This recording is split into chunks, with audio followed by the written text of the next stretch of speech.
it softly spoken, with no strings tying you to me. I'm happy in your company with no emotion, 'cause my love deserves to be free. I never wanna look at a house in the garden, I never wanna lock you down. I know you're not mine, it's just my turn, but we can still have fun for now.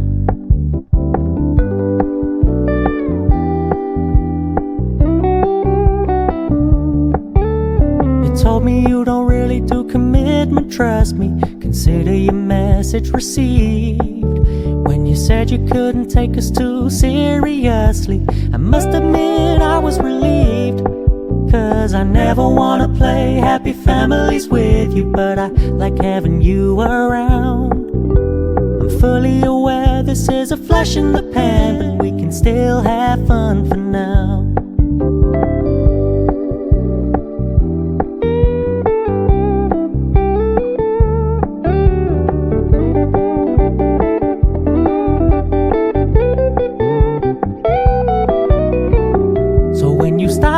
So much attention, and when you're moving in another direction, don't worry, I get it.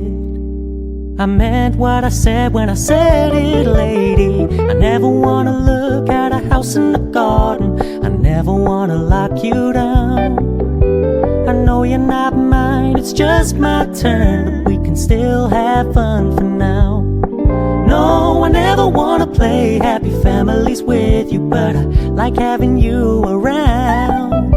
I'm fully aware this is a flash in the pan, but we can still have fun for now.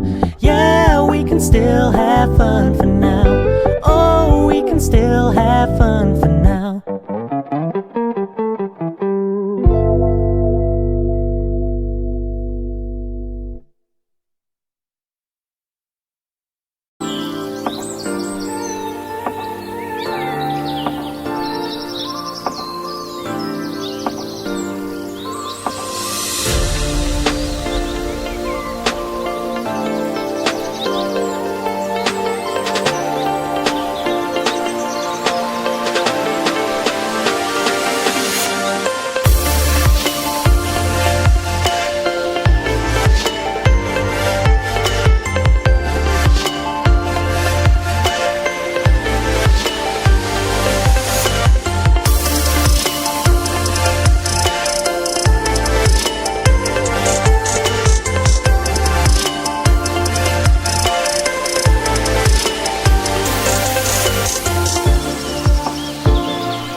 you.